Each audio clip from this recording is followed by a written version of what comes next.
The air in the lawyer's office felt like it had been trapped since morning, thick with stale coffee and cheap perfume. The windows were sealed shut, the radiator hissing under the December weight of wool coats and swollen egos. I sat on the edge of a plastic chair, both hands around a paper cup that had long gone cold. The steam had died, just like the conversation when I walked in. The lawyer cleared his throat, shuffling the pages as if the will itself embarrassed him. His tie had a coffee stain. My brothers leaned back in their chairs, shoulders relaxed, watches flashing gold every time the overhead light flickered.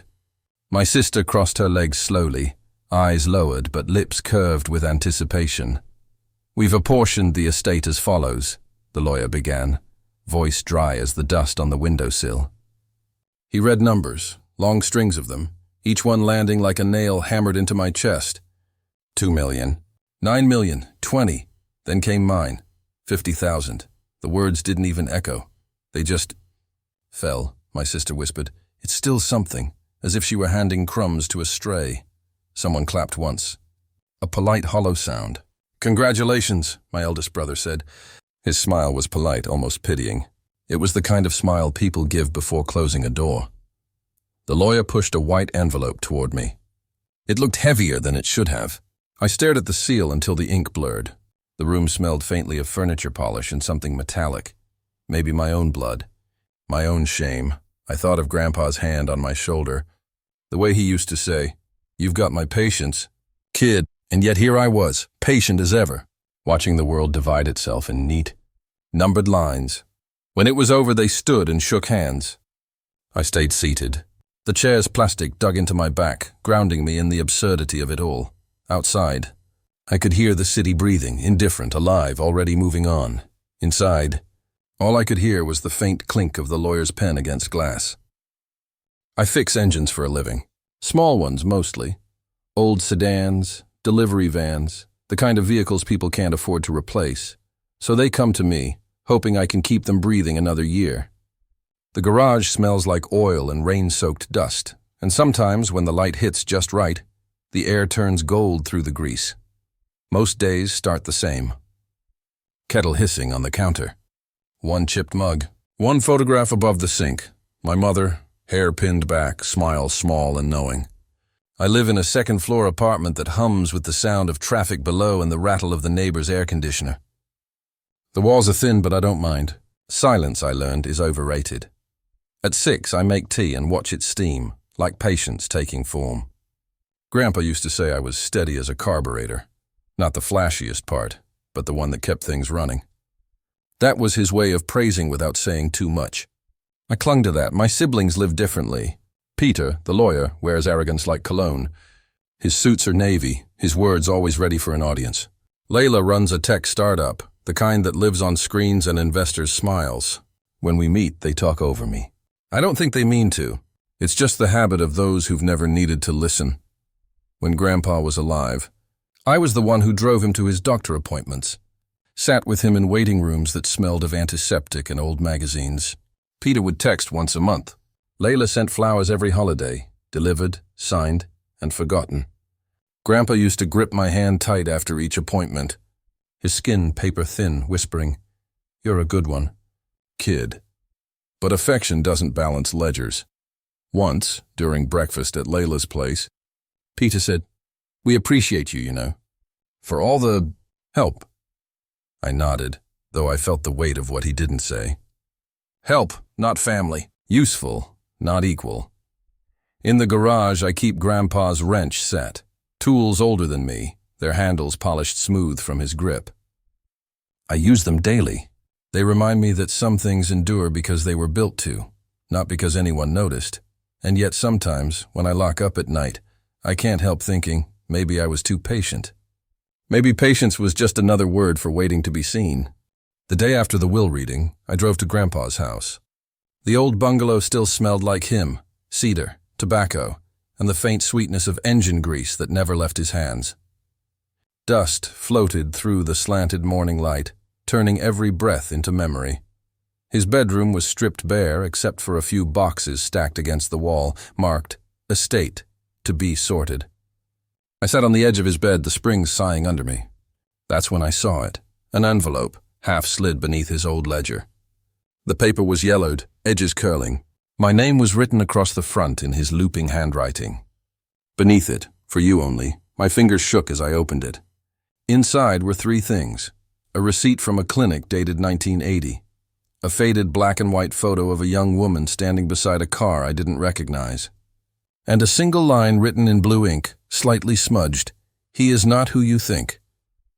For a second, the room tilted. The radiator hummed louder, my pulse matching its rhythm. I read the line again. The words looked alive, breathing through the paper. "He is not who you think." Peter's voice broke the silence from the doorway. "Didn't take you long to start digging." I turned, startled. He leaned against the frame, hands in pockets, that half smile that always felt like mockery. "You always loved playing detective, didn't you?" he said. "This isn't a game." He shrugged, eyes flicking to the envelope. "Then leave it alone. These are personal things." "Personal?" I said quietly. He wrote my name on it. That shut him up for a moment. Then he gave a small, dismissive laugh and walked away, muttering something about people seeing what they want to see. When he was gone, I slipped the contents back into the envelope and tucked it inside my jacket. The paper felt warm against my chest, like it carried its own pulse. I stood in the middle of the room, surrounded by silence that suddenly felt different, less peaceful, more watchful, whatever Grandpa meant by those words. It was clear. The inheritance wasn't the only thing he'd divided. The first place I went was the municipal records office, one of those low-ceilinged rooms that smelled like printer ink and dust. The clerk behind the glass had half her hair clipped up and an expression that said she'd seen grief and nonsense in equal measure. "Birth records?" I asked, holding my grandfather's name like a talisman. She glanced at me, then at the worn envelope peeking from my jacket. "Make a request." "There's a wait. I already have a request." My voice came out smaller than I meant. "I need anything from 1979 to 1981. She tapped the screen. "Those are archived." "It'll take—" "I can wait."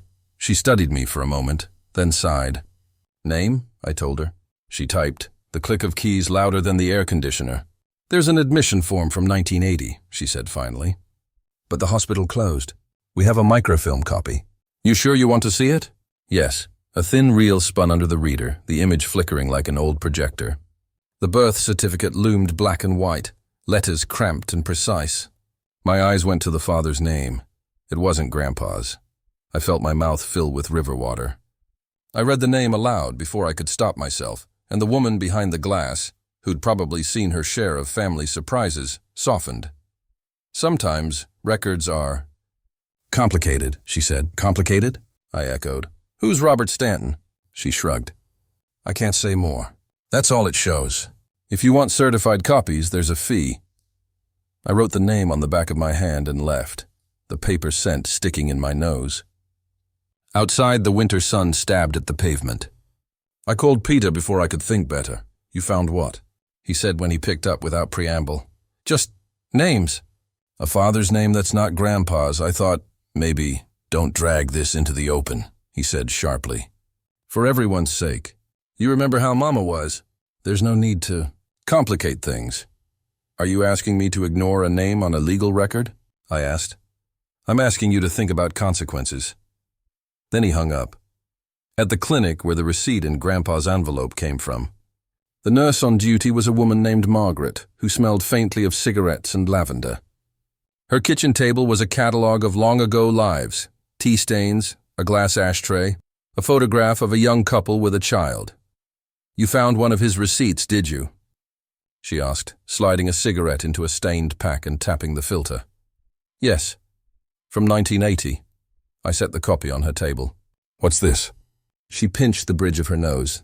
"He'd come by, sometimes late. He'd sit and talk. Never for long. Left money once in a folded bill. Said don't tell the family. Why keep secrets?" Margaret breathed out smoke like an answer. "Because secrets feel like protection. For him, anyway." She looked at me. "You should know, there were letters. I kept a few, thinking I'd mail them once things settled. They never were. Letters?" My heart leaned forward. "In a shoebox under my bed," she said, tapping the table. "Names, addresses. A woman from the coast. She once called him Joseph, different from the name everyone used. When I asked for the letters, her hands trembled as much as mine had in the lawyer's office. She handed me a shoebox that smelled of dust and tobacco, and inside were envelopes, fragile and patient. I sat on her sagging couch and read until the light went gray. "Please don't make a scene," Margaret said at one point. "Not everyone can afford the scandal." "It's not a scene I want," I said. "I want a truth." At the seaside town Grandpa had once mentioned, an address scrawled on an old receipt, I found the house shuttered, salt on the windows like a sugar crust. The porch boards creaked underfoot. The landlord, a wiry man with a dog that recognized Grandpa's name, let me in for a price and a promise to be careful. There, behind a false panel in the kitchen, was a small room. It smelled of oil and old newspapers, like my garage and Grandpa's jacket stitched into one place. A trunk lay in the corner, padlocked but brittle with rust. My hands worked the lock more on memory than skill, and it popped open with a sound like forgiveness. Inside were ledgers, handwritten numbers, wire transfers to names I only half recognized, tear-stained envelopes. A photograph of a man whose face I could now connect to the name on the birth certificate.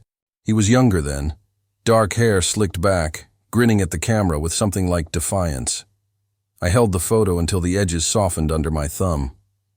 The wind off the sea made the curtains flutter like a page being turned. I thought of Grandpa's quiet favors, the small cash he'd slipped me during lean months, the hidden visits he'd made to Margaret's clinic, protection or control. Back in the city, I met Layla at a cafe that smelled of burnt sugar and espresso. She put a hand over mine, an old habit, and said, "You're making us look scandalous." "I'm trying to understand why I was kept out," I said. "Maybe he thought he was protecting you," she offered, voice tentative. "Maybe he was trying to keep you safe from what?" I asked. "From knowing who my father was." "From a name?" She looked away. "From pain or dignity," I shot back. "Which were you more worried about preserving, his or mine?" Her silence was answer enough. Across the table, a young man I'd never seen before, Ethan, Peter's son, watched me with a brow knitted tight. "You don't want this going public," he said when Layla left. "Scandal could damage business. People like tidy stories. Are you asking me to tidy my life?" I asked. "No," he rubbed his jaw. "I'm saying think it through." I thought of the shoebox, the ledgers, the photograph. I thought of being the one who'd always cleaned up after Grandpa, physically and emotionally, while he kept a second life intact, like a spare coat in the back of the closet. There were threats, the kind that arrive in measured tones. The lawyer called once, voice thin. "You're stirring up pain," he said. "There are legal ramifications to publishing private medical records." Peter tried persuasion. Layla tried avoidance. Ethan tried fear by proxy. But every time I considered stepping back, I found Grandpa's handwriting in my jacket. "He is not who you think." It was not a plea for concealment. It felt like a question thrown to me to answer. At night, I spread the letters across my kitchen table and traced the ink with a fingertip, following the loops that had been Grandpa's private map. The journey was becoming less about money and more about the shape of a life I'd believed I knew. The work dug under my skin, restless and exacting. When I finally folded the last letter and put it back in the shoebox, the house felt both emptier and more honest. The road ahead smelled of salt and paper and something like resolve. I had started as the humble spare. I was becoming something else, someone who would not be neatly filed away.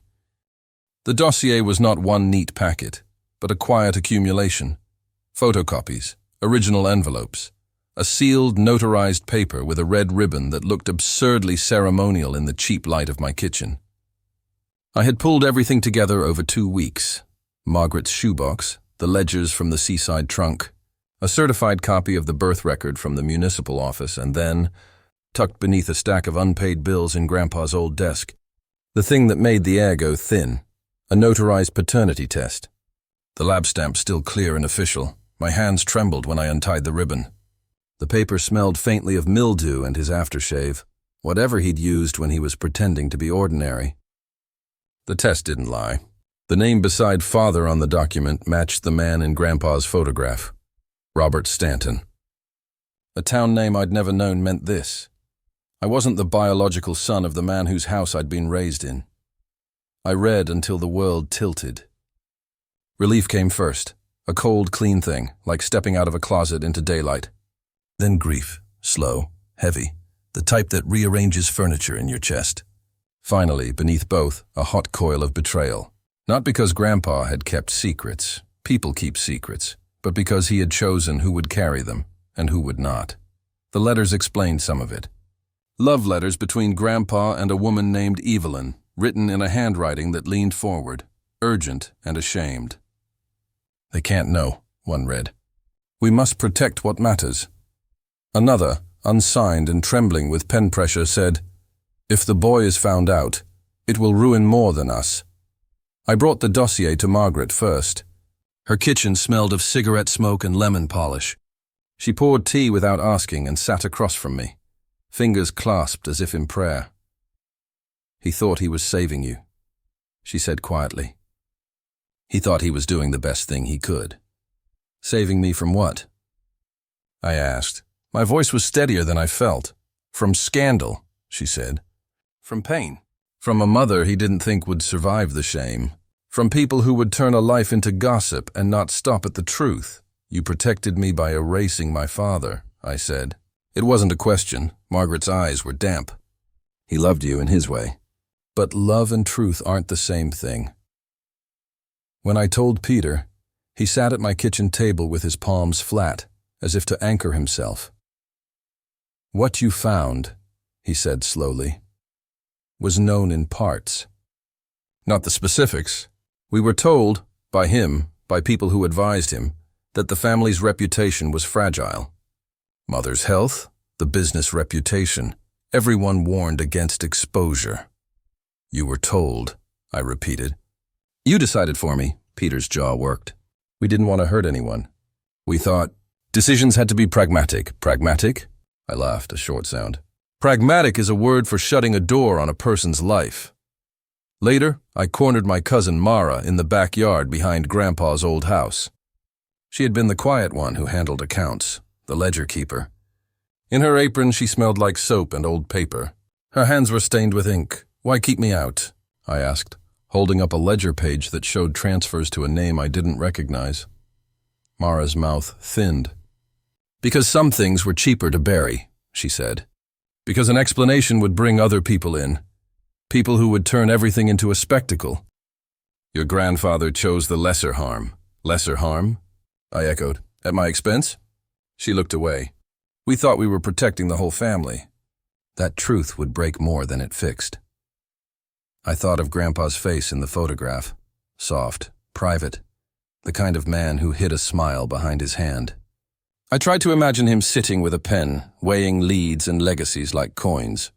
His protection was a ledger of favors that, when tallied, read as control. There were defenses, too.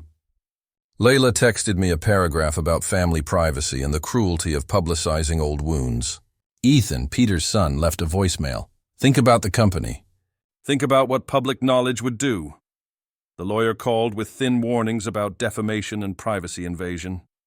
Each voice offered a reason to fold the dossier back into oblivion and live in the tidy humiliation the will had assigned me. But the test paper had teeth. The letters had names. The ledgers had numbers. The moral problem was no longer only about money. It was about who had the authority to decide what a life would be allowed to know of itself. That night I lay on my couch with the dossier spread on the coffee table, the lamp throwing a hard circle of light.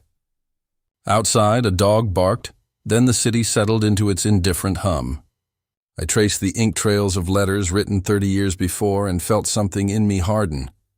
Not into revenge exactly, but into a refusal to be the quiet recipient of someone else's calculation. If he thought he was protecting me, I muttered to the empty room. He was protecting his idea of the family, not me. There was anger, yes, but there was also a mournful tenderness. Grandpa had been both savage and gentle, a man who could deliver coins to a pocket and choose who would wear his name. The revelation didn't make him monstrous.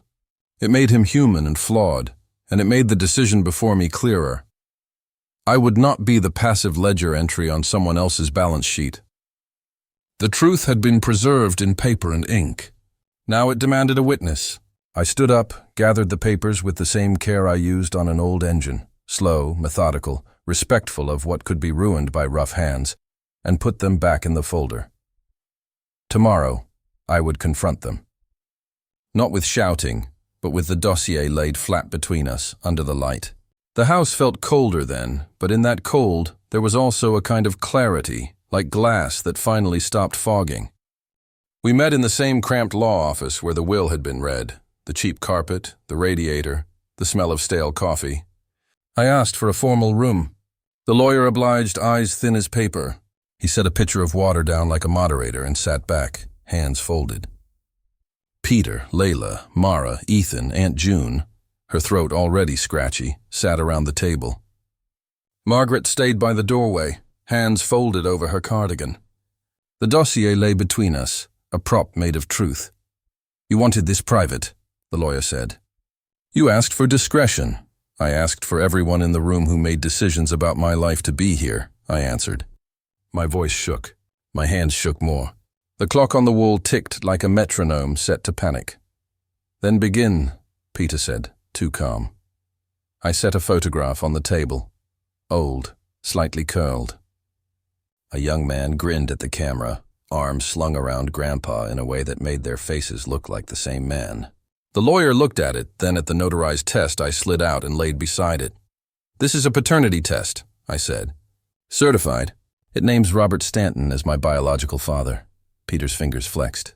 "This is irrelevant." "Not to me," I cut in. "You decided what truth I would live under. You decided whether I had a name." Layla's mouth was a thin line. "We were told the truth would," she began. "Ruin Mother," Peter finished for her. "It would have ruined her health, the business." "You mean your business," I said. "You mean the things you steward, the things you value." Mara's hands creaked as she folded and unfolded a ledger page. "We were protecting everyone. There were people involved, investors, friends. Your grandfather tried to contain it." "Contain it by erasing me," I said. "By deciding my father should never be named in my life." I watched their faces tighten. The room felt smaller. "You don't get to," Layla started. "You don't get to what?" I said. "Decide my history? Decide that my lack of a name is better for me? That's what you did. You made my life tidy by lying about it." Aunt June broke in with a dry cough, then, softer. "Joseph, your grandfather, he was a good man. Good men hide things." Margaret's voice came from the doorway. She stepped forward, eyes bright. "He thought he was saving him." "Saving you. He thought protection meant lying." Peter stood. "This is private. There are legal implications. Publishing this, I'm not asking to publish," I said. "I'm asking for acknowledgement. A name, a correction in the family records. A statement that says, we lied and we are sorry." Silence stretched.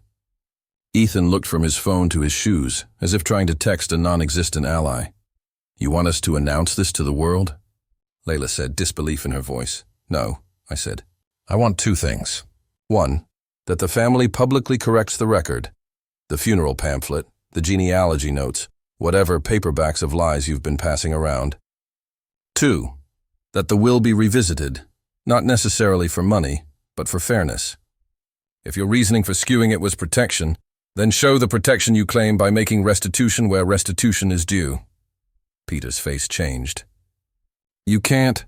There are tax implications, legalities.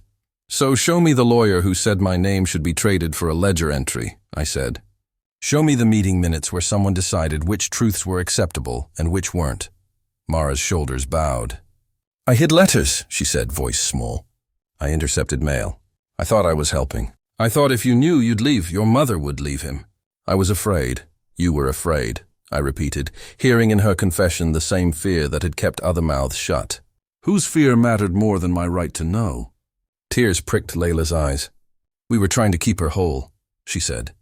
"We were trying to keep what little stability we had." "By stealing an identity," I said. "By deciding for me that ignorance would be mercy." Peter's voice came out raw. "We were told it would destroy Mother. Doctors said—" "Doctors scared you," I said. "Not my life." "Enough," the lawyer interjected. "We can't resolve medical ethics here." "If you want legal redress, this isn't just legal," I said. This is moral. Who gets to decide what truths a child can know? Who gets to pick a family narrative that erases a man who might be my father? There was a long pause. The clock kept ticking like something counting down, Layla whispered. I'm sorry. It was the smallest of apologies, but it cut through the room. Peter's face crumpled then, the armor of his composure folding. We were protecting her, he said. We thought it was mercy. He stopped, hands pressed to his eyes. You didn't think to ask me. My voice was a blade disguised as calm. You spoke for me, Mara swallowed. If it helps, your grandfather left notes. He left reasons. He left a plan. He thought he was choosing the lesser harm. Lesser harm for whom? I asked. Aunt June coughed again, softer. We wanted peace, she said. We wanted no scandal. Peace built on a lie is still a lie, Margaret said. You made choices for a life that wasn't yours to edit. Layla sobbed then, sudden and sharp. I'm sorry, she shouted, then clamped her mouth shut as if the apology hurt to give. Ethan stood up, pacing. This will ruin us, he hissed. The company, investors, then be ruined by truth, I said. Be honest, or explain to me why you're more afraid of what people will say than you are of what you did to me. Peter sat down heavily. His hands shook. He reached for the notarized test, and for a moment the lawyer's office was acoustic, breathing, the soft scrape of paper. I didn't know how to choose, he said finally. I thought I was protecting the family. You protected an image, I said. You punished a person. My hand trembled as I pushed the photograph to the center of the table. This is my father or not. Either way, I deserve the truth in my name. Margaret's voice broke.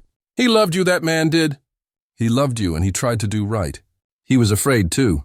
He had his reasons, wrong as they were. What do you want from us? Layla asked, small and raw. Not your money, I said, and the room leaned in. A name. Silence fell like a curtain. Then Mara, with a voice like wet paper, said, We can put a statement in the family records. We can amend the pamphlet. We can... She stopped, the words flailing for purchase. Peter looked at his hands and then at me. If we do this publicly, there will be fallout. I can't promise no consequences.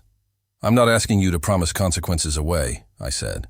I'm asking you to own what you did, to tell the truth, to give me back a part of myself you took. Layla reached across the table and touched my knuckle. It was an almost gesture, weighted with things I didn't know whether to accept. We'll talk to the lawyer, she whispered. We'll figure it out. Ethan's jaw tightened. You're going to make waves, he said. You know that. I know, I said. I know exactly what this will do to us all. The lawyer cleared his throat. We can draft a statement. We can arrange an amendment to the records. If you want to pursue legal changes to the will, that's a separate process. I don't want a courtroom spectacle, I said. I want my name back in our family story. I want my grandfather to be honest in the record, not to be eaten by shame and used as an excuse. Someone at the far window, Aunt June, began to weep quietly. Peter bowed his head. Layla's shoulders shook. Margaret stood steady. You can't undo what was done, Mara said. But maybe we can try to be honest now. I leaned back and let the words settle into the room like dust. The clock kept ticking. Outside, the city moved indifferent as ever. I didn't feel victorious. I felt something more dangerous, relieved and raw, like a wound finally opened so it could be cleaned. The family would fracture or not. Some would stay, some would go. I had made a demand that required them to look at themselves. Peter looked up then, eyes red. We'll draft something, he said. We'll correct the records. I nodded once, small. A name, I said. And an acknowledgement, he swallowed. And the will? We'll start there, I said. We begin with truth. The lawyer pushed a pad and pen toward us. The first sentence we wrote together was simple and terrible in equal measure. We acknowledged that the family withheld a biological truth about narrator's name and apologized for the harm caused by that omission. When Margaret signed, her hand was steady. Layla hesitated, then scrawled her name. Peter's signature trembled but was real. Mars was a blot. I did not demand punishment. I wanted acknowledgement, a name, a place in the story. The paper would not fix the past, but it made the lie official as a lie. We folded the page and filed it where the will papers had sat. The act felt small and large at once. Outside, a siren wailed and then faded. Inside, the clock ticked on. I left the office with Margaret at my side. The corridor smelled of lemon polish and old decisions. My hands no longer shook for the same reasons. I had forced a light into the room. Whether it burned or warmed remained to be seen. I spent the next week in Grandpa's garage. The air was thick with dust and memory, the scent of oil, steel, and old cigarettes. Sunlight came through the small window in tired stripes, landing on his tools arranged with soldierly precision. I cleaned them one by one, wiping each handle until the grain of the wood came alive again. When I found his wrench, the one he'd used to fix my first car, I hung it back on the wall, center hook, where it belonged. On the workbench sat the framed photograph I'd taken from the lawyer's office. I'd replaced the cracked glass with new smooth pane. The man in the picture, Robert Stanton, looked out toward some long-forgotten afternoon, his arm around Grandpa. For the first time, I didn't see rivalry in their closeness. I saw a quiet pact between two flawed men who'd chosen silence over scandal. It didn't absolve them, but it explained them. Peter came that evening. No suits this time, just a sweater and the smell of rain clinging to him. He stood awkwardly at the door, holding 2 paper cups of tea. "I'm sorry," he said simply, setting one down beside me. I looked at the cup, steam curling into the light. "It's a start," he nodded. "They've filed the amendment. Your name's in the record now, it's official." I swallowed hard. "I didn't want revenge, Peter, just the truth." "I know," he said. "And for what it's worth, I'm proud of you. We didn't talk long. Some wounds don't close with words. They heal in silence shared." When he left, I stayed in the garage, letting the kettle whistle itself empty. Later, I opened the old envelope one last time. The paper inside had yellowed at the edges, the ink faded to ghost gray. I slipped it into a new envelope, sealed it with tape, and placed it in Grandpa's metal toolbox, his reliquary of purpose. "I just want to know who I am," I whispered into the stillness. And for the first time, the answer felt simple, not a secret, not a mistake. Not an afterthought, just me, outside. The rain started again, soft, steady, forgiving. Dusk settled like a sigh. The room was half shadow, half memory. I stood by the window with the photograph in my hand, the one of Grandpa and Robert, their faces caught between laughter and caution. Outside, the streetlight buzzed to life, throwing a pale halo across the wet pavement. On the table beside me sat an unopened bottle of wine, dust gathering on the cork. Grandpa had saved it for a celebration that never came. The label was smudged, the year almost unreadable. I traced it with my thumb, then set it beside my cup. Steam rose from the tea, faint and fragile. The same chipped cup I'd used for years, the same crack along its rim, a flaw I'd stopped hiding. I folded the photograph carefully, edges soft with time, and slipped it into a drawer labeled in his handwriting, Joseph's Tools. The sound of the drawer closing was small, final but not cruel. Light from the lamp stretched long across the floor, brushing over grease stains and the faint shimmer of steel. Outside, rain whispered against glass. Inside, I stood still, letting the truth settle around me, not as a wound, but as a weight I could finally carry. Dusk settled like a sigh. The room was half shadow, half memory. I stood by the window with the photograph in my hand, the one of Grandpa and Robert, their faces caught between laughter and caution. Outside, the streetlight buzzed to life, throwing a pale halo across the wet pavement. On the table beside me sat an unopened bottle of wine, dust gathering on the cork. Grandpa had saved it for a celebration that never came. The label was smudged, the year almost unreadable. I traced it with my thumb, then set it beside my cup. Steam rose from the tea, faint and fragile. The same chipped cup I'd used for years, the same crack along its rim, a flaw I'd stopped hiding. I folded the photograph carefully, edges soft with time, and slipped it into a drawer labeled in his handwriting, Joseph's Tools. The sound of the drawer closing was small, final but not cruel. Light from the lamp stretched long across the floor, brushing over grease stains and the faint shimmer of steel. Outside, rain whispered against glass. Inside, I stood still, letting the truth settle around me, not as a wound, but as a weight I could finally carry.